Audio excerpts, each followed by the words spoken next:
Gauteng Transport MEC Jacob Mamabolo has launched the Smart Mobility Plan with an emphasis on using technology to modernize public transportation, including the taxi industry. Mamabolo also noted that the reducing taxi violence is a critical step in transforming public transport. He joins us now to tell us a little bit more. MEC, good evening, and thank you for joining us on the Newsfeed Late Night. Good evening to you, to all the viewers. Thank you very much for the opportunity.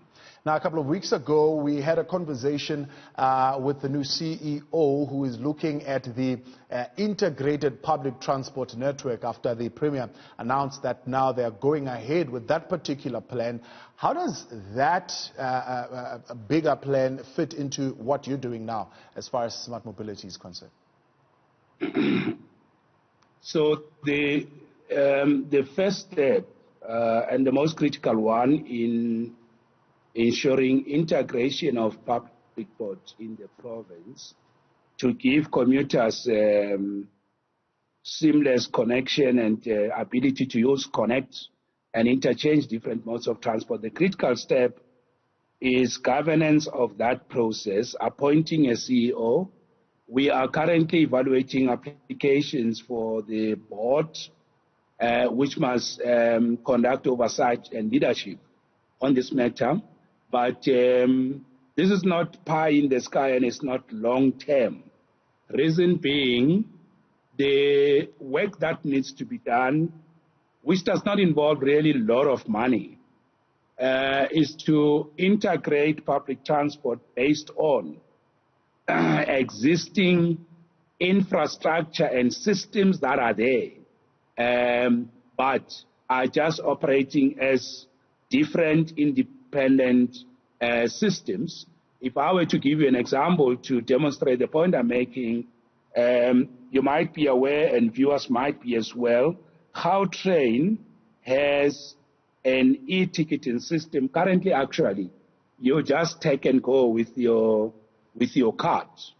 The bus rapid transit systems, which they are via in the city of Joburg, in Tshwane, they have in Ekurhuleni, Arieng. They also have e-ticketing systems for commuters. The buses that we run, some do, some don't. So once you take those type of capabilities at Gauteng and seamlessly integrate them into an e-ticketing system, it will mean you can use Gauteng, take a Metro City bus or part of the subsidized buses or a taxi, and in that case, you use one ticket, you have got information about your trip, you have got data at your disposal about from here to where, what are the costs, what time do the taxis end, when is the last train, when is the last bus. So in that sense, this is what we're talking about. The capabilities are there, the resources are there, the people with skills are there.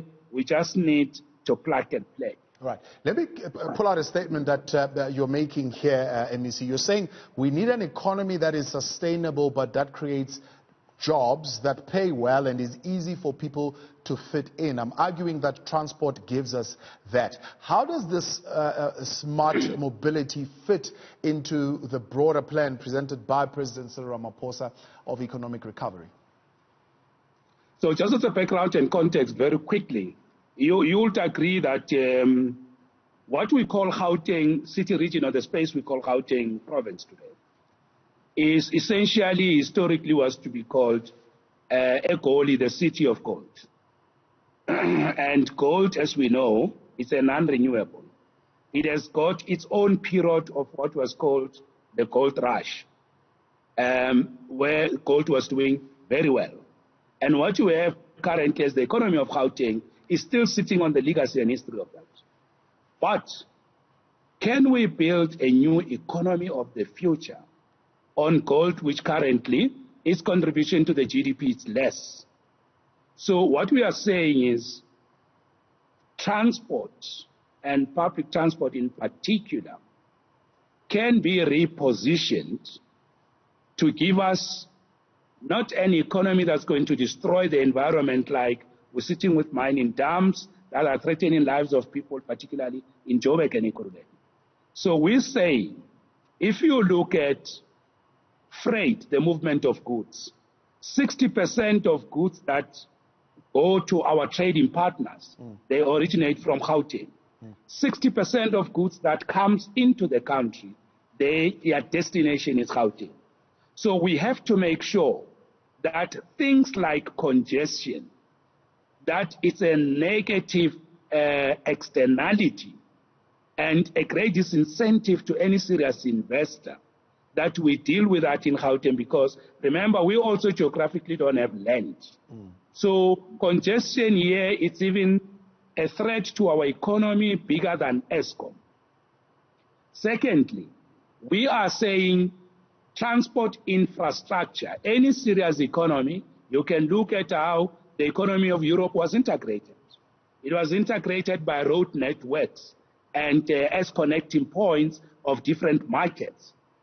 The point we're making here is that transport infrastructure, freight, if you look at how train expansion, what it will do itself, that fits well into the vision of the president to use infrastructure. We are talking about transport and generally freight infrastructure to propel and drive the economy.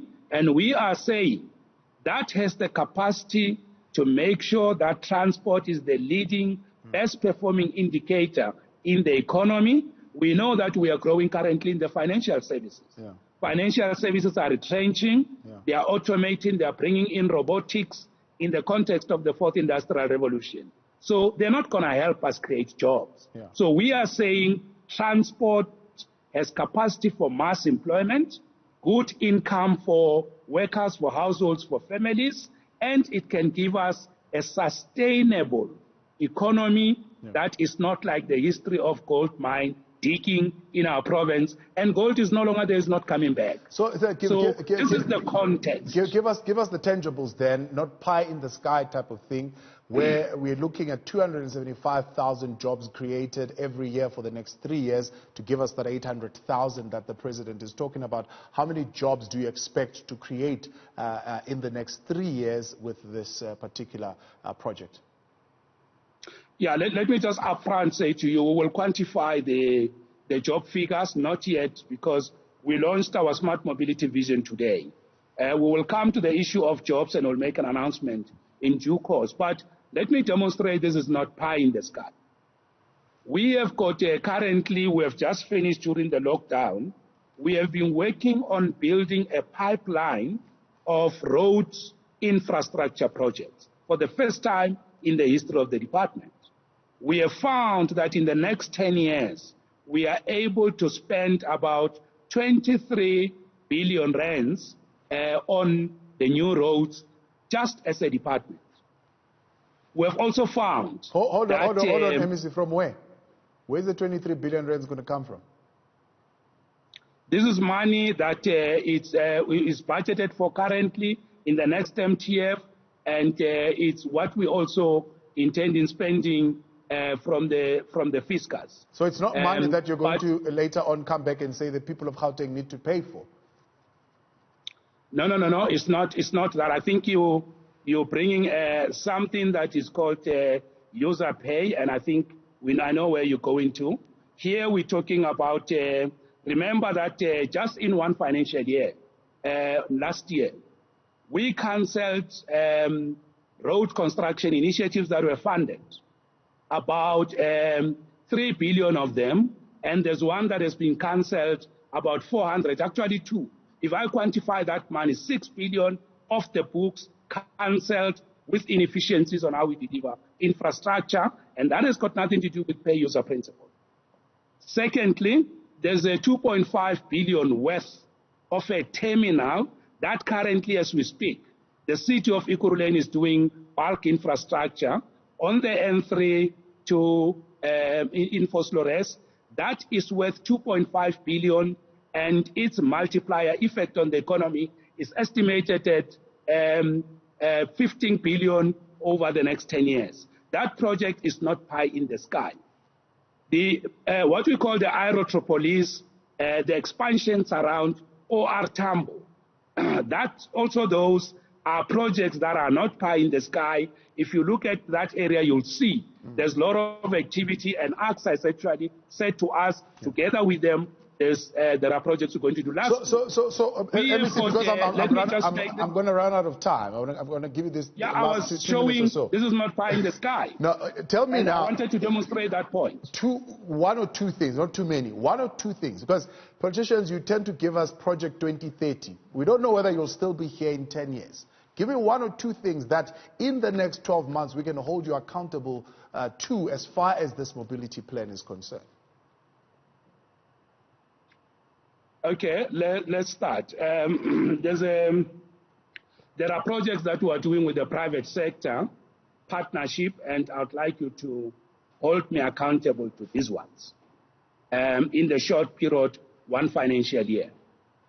One of them is a massive investment, almost $500 million, completion of a project which is critical for the economy in and around William Nicol. Completing that project is critical to open up the economy of the province. You can hold me accountable in a year on that project. We'll deliver it. On time and within budget, and no corruption. No corruption, delivered in time, delivered within cost. And you forgot to mention quality. MEC, I'm going to hold you to that. Let's leave it there for now. We appreciate your time and thank you very much for joining us today here on the Newsfeed Late Night. That is MEC for Transport there, Jacob Mamabolo.